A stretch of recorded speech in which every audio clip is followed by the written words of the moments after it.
mais um Momento Médico com Nádia Sepúlveda, onde falamos de saúde de uma forma prática e descontraída. Hoje o tema vai ser a anemia, por isso espero que gostem. Ao longo deste Momento Médico eu vou focar-me sobretudo na anemia ferropénica, ou seja, por falta de ferro, mas queria deixar claro, antes de mais nada, que há muitas outras causas para a anemia que eu vou falar um bocadinho também. Antes de mais nada, vou começar por esclarecer o que é uma anemia. Uma anemia é uma condição clínica em que há uma diminuição da massa de glóbulos vermelhos presente no nosso sangue. Neste sentido, há uma diminuição da hemoglobina, que é uma proteína que existe nos glóbulos vermelhos e que é responsável pelo transporte dos gases no nosso sangue, nomeadamente o oxigênio e o dióxido de carbono, e é também a proteína que dá a cor vermelha ao nosso sangue. Importa, em segundo lugar, perceber o que é que pode causar uma anemia. Uma anemia pode ser causada essencialmente por três fatores. O primeiro é o aumento das perdas de sangue, o segundo é um aumento da destruição dos glóbulos vermelhos e o terceiro é uma alteração ou diminuição a nível da produção dos glóbulos vermelhos. Para perceberem um bocadinho melhor este ciclo de vida dos glóbulos vermelhos, eu gostaria primeiro de explicar que os glóbulos vermelhos são produzidos na nossa medula óssea e para a sua produção são essenciais a vitamina B12, o ácido fólico e o ferro, entre outros nutrientes. Os glóbulos vermelhos, depois de produzidos, são libertados na corrente sanguínea e cumprem a sua função durante cerca de 4 meses. Ao fim desse período, quando eles envelhecem, eles são destruídos ao nível do baço. Alterações nestes processos, como eu já referi, podem causar uma anemia. Dentro destas três causas, cabem uma série de doenças ou condições clínicas, como por exemplo doenças crónicas do rim, da tiroide, déficits nutricionais, com aqueles nutrientes que eu falei há um bocadinho, alterações hemorrágicas, ou seja, hemorragias crónicas ou derivadas de algum trauma, e ainda doenças hereditárias, como por exemplo a talassémia, que é relativamente frequente no nosso país, e ainda a anemia falciforme. Em relação a estas anemias de causa hereditária, eu vou dedicar um bocadinho de tempo no final deste momento médico, portanto, se estão interessados, continuem a ver. Vamos agora perceber quais é que são os principais sintomas e sinais de uma anemia.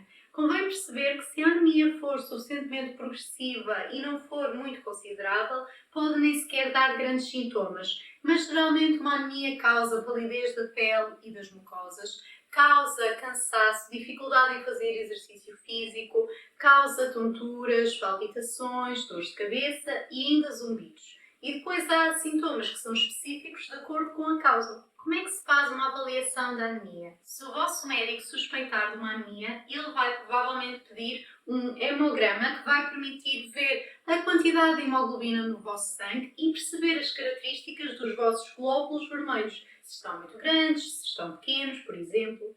Os valores que constam do hemograma variam de acordo com a idade e com o sexo e olhando para eles, o vosso médico vai conseguir perceber se vocês têm uma anemia, começar a perceber que tipo de anemia é que poderá ser, qual é que poderá ser a causa e perceber que exames é que tem que pedir de seguida. A título de exemplo, se ele suspeitar de uma anemia por falta de ferro, provavelmente ele a seguir vai pedir a ferritina para avaliar as reservas de ferro a nível corporal. Como é que se trata uma anemia?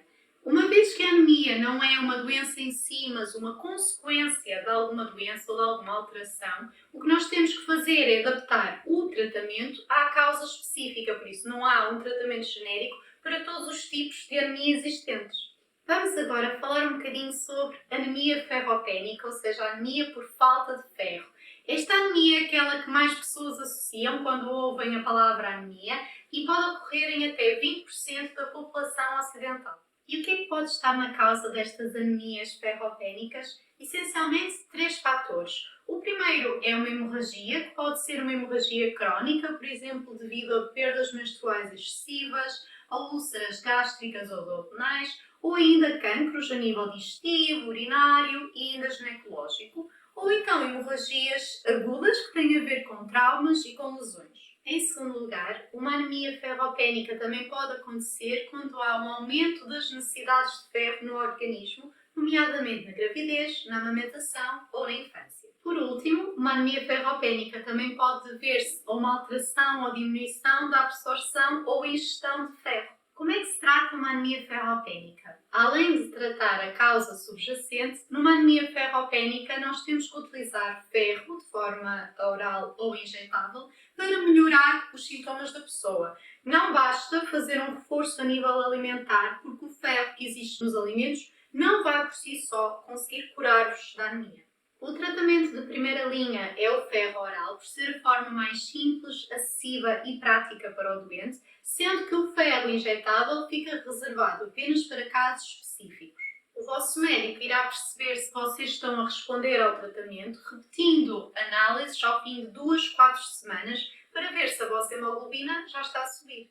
O tratamento com ferro deverá manter-se 4 a 6 meses após a normalização dos valores da hemoglobina, de forma a conseguir restituir as reservas corporais de ferro e assim aumentar a ferritina. Quais são os alimentos que são mais ricos em ferro? Como eu disse, a alimentação por si só não cura anemias, mas pode ser um complemento ao ferro oral. Assim, uma pessoa com uma anemia ferropénica deverá apostar em alimentos ricos em ferro. Tal como eu já expliquei no meu vídeo sobre dietas vegetarianas, que vou deixar para vocês poderem ver se não tiverem visto, há 2 tipos de ferro nos alimentos, o ferro M e o ferro não M. O ferro não M é o que está presente nos alimentos de origem vegetal e o ferro M pode ser encontrado nas carnes vermelhas, por exemplo.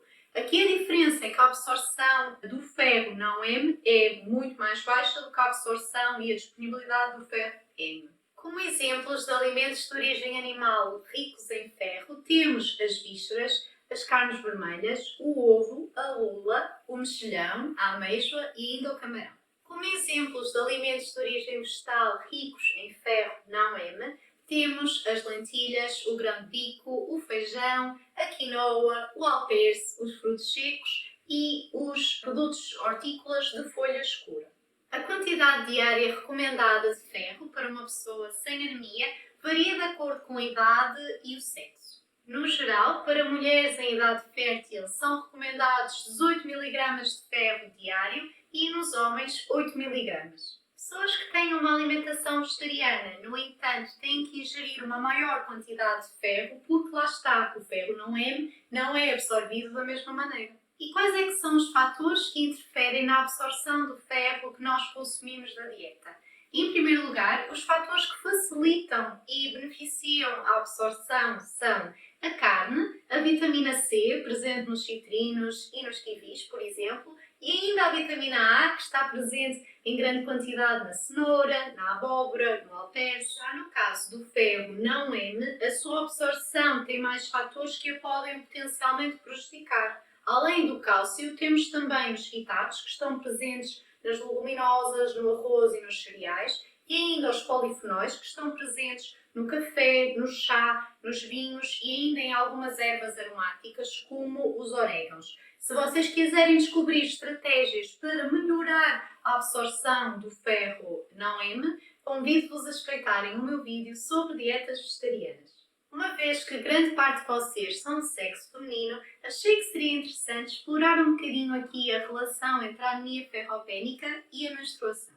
Antes de mais nada, uma menstruação corresponde em média a 35 ml por cada ciclo. Muito pouco, certo? E pode ainda aumentar para 80 ml ainda dentro da normalidade em algumas pessoas. Estima-se que cerca de 10% das mulheres com menstruações que ainda são consideradas normais, mas que já são um bocadinho aumentadas, por exemplo, entre 61 e 80 ml por ciclo, possa desenvolver anemia. E esta percentagem sobe para cerca de 50% quando temos volumes menstruais ainda maiores e já fora da normalidade, nomeadamente 151 a 240 ml. Ou seja, a menstruação pode, de facto, quando é muito excessiva, causar anemias em mulheres que não têm mais nenhum problema e que são perfeitamente saudáveis.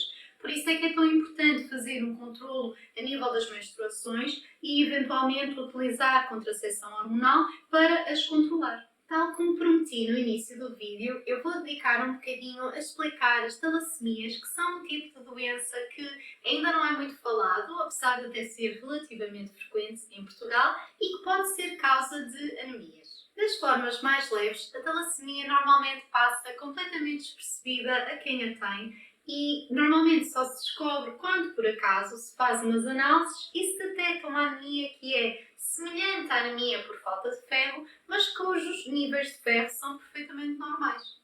Mas afinal, o que são talassemias? São doenças de origem hereditária causadas por uma mutação nos genes que fazem a produção de alguns componentes da hemoglobina. Na sequência disso, há uma diminuição da hemoglobina presente no sangue. E esta doença afeta cerca de 1 a 2% da população portuguesa e é mais comum nos distritos a sul. Dependendo dos componentes da hemoglobina que estão afetados, as talassemias podem ser alfa-talassemias, que são mais comuns em pessoas provenientes de África, ou beta-talassemias, que são mais comuns no Mediterrâneo e no Sudeste Asiático.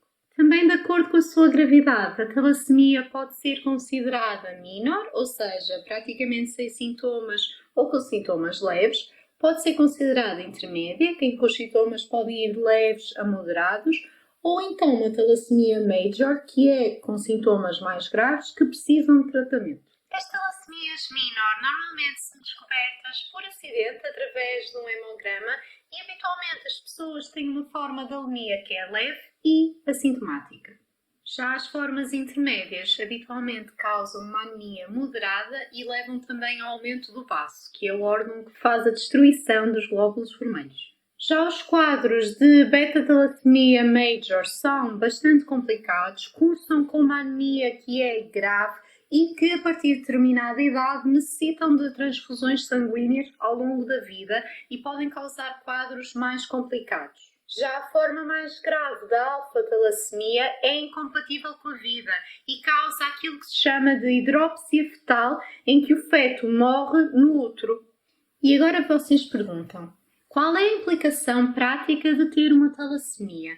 Ora bem, a não ser que vocês tenham uma forma grave de doença, vocês são considerados indivíduos perfeitamente normais, saudáveis e não precisam de fazer análises de controlo nem ter nenhum cuidado especial. As mulheres, durante a gravidez, poderão eventualmente ter um maior risco de ter anemia, mas isso é só uma questão de vigiar, tal e qual como se faz numa gravidez normal, e é raro precisarem de transfusões. Para quem tem uma talassemia deste tipo, o mais importante é fazer um estudo genético familiar e terem o devido aconselhamento genético quando quiserem ter filhos, de forma a prevenir formas mais graves da doença na vossa descendência. Por exemplo, imaginem que temos um casal em que ambos são portadores de uma beta-talassemia minor. O risco de virem a ter uma criança que tem uma beta-talassemia intermédia ou grave é de 25% e por isso deve ser feito o devido aconselhamento. Agora que já falamos um bocadinho sobre anemias ferropénicas e ainda sobre causas genéticas da anemia como a talassémia, eu vou responder a algumas das vossas dúvidas específicas que me colocaram no Instagram, portanto, vamos lá. A primeira dúvida é: eu tenho uma anemia que já foi tratada com ferro, mas que não respondeu. O que fazer? Ora bem, em primeiro lugar, é preciso perceber se de facto a anemia era ferropénica e por isso poderia responder ao ferro, e por outro lugar, perceber se foi tratada a causa da anemia e ainda perceber se o ferro que foi utilizado era um ferro com uma biodisponibilidade adequada e com uma absorção adequada. Por isso é que é tão importante que se use o ferro oral em forma de medicamento e não em forma de suplementos, porque muitas vezes os suplementos não têm a quantidade de ferro necessária em termos elementares para suprir as necessidades. Habitualmente, quando estamos a lidar com uma anemia ferropénica, precisamos de 100 mg de ferro elementar diário para responder às necessidades aumentadas nestes casos. A segunda dúvida é: a anemia afeta a capacidade de engravidar? E a resposta é não. A não ser que a causa da anemia seja um problema que interfere diretamente na fertilidade, a anemia por si só não condiciona a capacidade da mulher engravidar. A terceira dúvida é: uma anemia pode passar a leucemia? E a resposta é não. Isto é um mito que eu reparei, eu não fazia ideia, mas reparei que realmente é um mito que é frequente. Mas anemia é uma coisa e leucemia é outra. São entidades clínicas completamente diferentes e, além disso, afetam células de sangue que são completamente diferentes. No caso da anemia, estamos a falar dos glóbulos vermelhos e, no caso da leucemia, estamos a falar dos glóbulos brancos. A quarta dúvida é: ter um familiar com anemia faz com que tenhamos mais risco de ter anemia? A resposta é: depende. Se a causa da anemia nesse familiar for uma das doenças hereditárias que eu mencionei e vocês tiverem herdado essa alteração, aí sim. Agora, se for uma anemia por outra causa qualquer, não aumenta o vosso risco e não tem relação nenhuma. A quinta pergunta foi: se um vegetariano desenvolver uma anemia por falta de ferro, tem de voltar a comer carne? A resposta é não, até porque uma anemia por falta de ferro tem que ser sempre corrigida com medicação e não apenas com alimentação. Portanto, não vale a pena, se vocês têm um regime vegetariano, estar a voltar a comer carne só para corrigir a anemia. A sexta e última dúvida de hoje é: a anemia é crónica?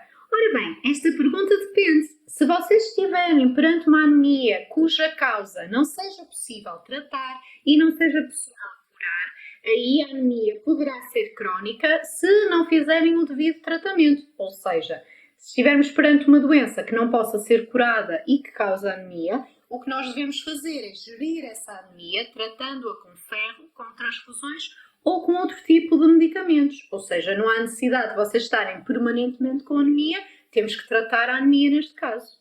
Era tudo por hoje. Espero que tenham gostado e que este momento médico tenha servido para vocês perceberem um bocadinho melhor sobre anemias ferropénicas e sobre outras causas de anemia, como por exemplo as hereditárias ou até os déficits nutricionais sem ser de ferro, como por exemplo a vitamina B12, da qual eu falei no mini momento médico no meu Instagram há uns tempos e que convido-vos a espreitar se não tiverem visto. De resto, se vocês quiserem ver mais momentos médicos, não deixem de seguir a minha página do Instagram, _Nádia Sepúlveda, onde eu vou falando de vários temas. Conto convosco no próximo tema do Momento Médico, que será 10 verdades sobre alimentação. Acho que vai ficar um tema muito engraçado e que vai desconstruir alguns mitos que eu ainda vejo na internet. Espero que gostem, fiquem por cá. Um grande beijinho!